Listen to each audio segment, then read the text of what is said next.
我今天要看的这个家呢，是一座非常非常美的房子，它就在杭州西湖景区内，非常的安静，然后鸟语花香。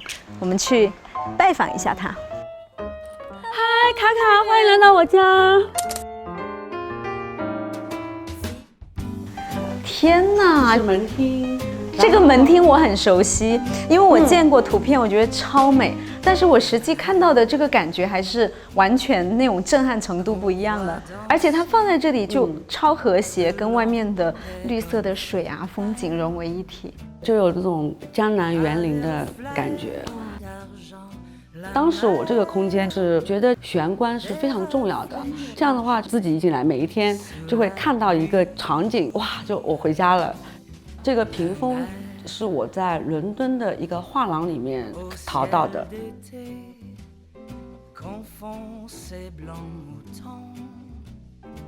这边呢是用餐区，所以平时请朋友就是用餐就是在这个区域，是在这个区域。然后我把它就布置成一个抽象的绘画空间。这个是早餐区，原先这里是一个移门，装修的过程当中我就把它改了一下。这很像我之前看过一些房子，他们会做这种阳光房，就是超浪漫那种，可以把户外的那个风景啊引入进来，对，还有这个阳光啊会更好一些。我很喜欢这个桌子，是意大利，而且他们的手工艺是很厉害的。它的这个是用10几种不同的食材镶片拼成一个图案，做得很细。这个鸟的眼睛，这个很都是活的感觉。哇，我好喜欢你这套椅子啊！它的绿色刚好跟外面的绿色。哎，我也很喜欢这个绿色。对，这是我在那个巴黎古董市场嘛，我5年前一直淘了10年，看到合适的呢，我就把它定下来，以后就运去一个仓库。哦，所以你是在装修这个房子的时候已经有这套沙发了？对，就是我觉得喜欢肯定会用到，然后我就先把它收下来。因为我比较喜欢社交，那我就想说，哎，我要有一个空间，就是1楼可能是公共的区域。我希望它可以像沙龙一样，我在考虑的时候讲的是一个很美的，就是不能随便乱放东西的，但是又是舒服的这样的一个社交空间。我发现你的墙的颜色也很特别，整个屋子是有一点点柔柔的灰。对，因为我当时想墙面要很简单，不想要让它变得很富丽堂皇，方便我们将来放一些艺术品啊，或者去衬托一些别的家居。张乐丽老师这张画，我很多家居啊，还有很多艺术品的摆设是以这幅画作为一个核心，所以沙发都是白色，但是它们的白又是不一样的白。基本上在一个色调里，但它们是一个无彩色，这样可以更好的衬托艺术品，包括这个茶几，我知道徐峥的那个装置，但我是收了好多年了，因为我觉得女生都会很喜欢这种。蛋糕啊，看起来心情很好，每天看就是对吧？心情很好，但很想吃。你之前买的很多艺术品放在哪里？在你没装修这个家的，就放在仓库里啊。哦，那太可惜了。当时装修的时候就想将来可以跟艺术品生活在一起。你家里总共有多少艺术品啊？我家里大概有100件左右吧。我以前经常说家是生活的博物馆，但是Vivian 的家就是博物馆。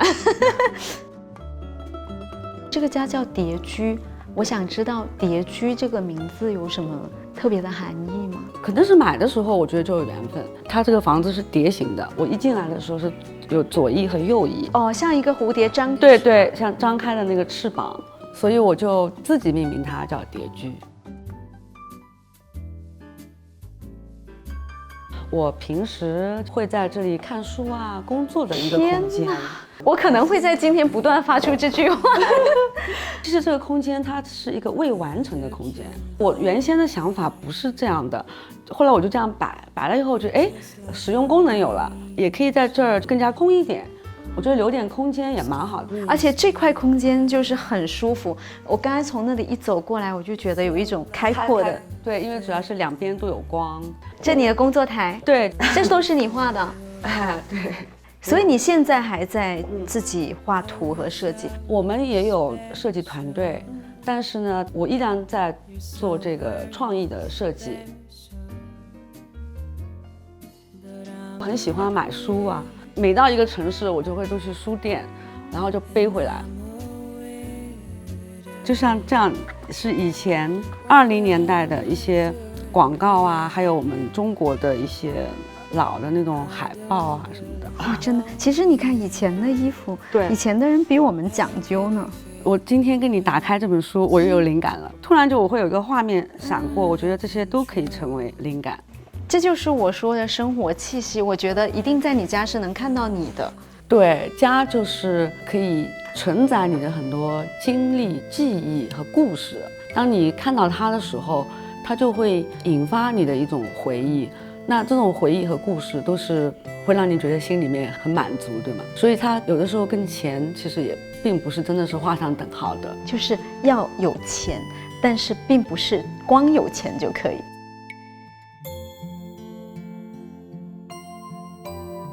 这个红沙发也很好看。哎，来，坐一下，坐一下。这个沙发是我淘了有大概快10年了，是路易15时期。路易15的那个腿它是直的，就经典法式的那个。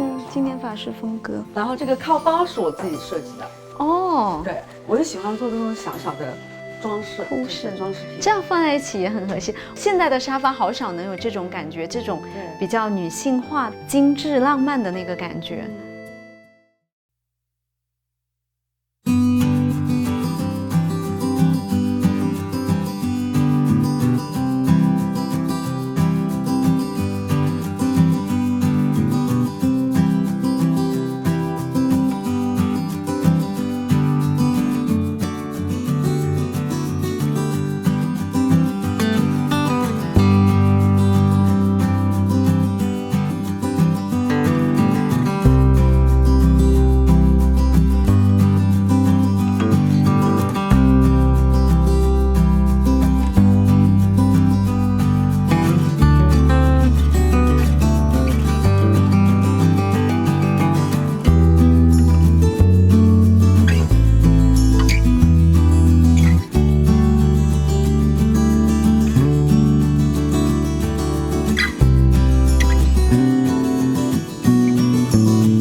这是地下室。天哪！带你看一下，下来就发现那个家里竟然有一个 SPA 的空间。对，平常在这个空间啊，就是偶尔可以休息一下。然后里面有一个干针，这个是这个蝴蝶，它其实是一个艺术装置。别居在这里点题了。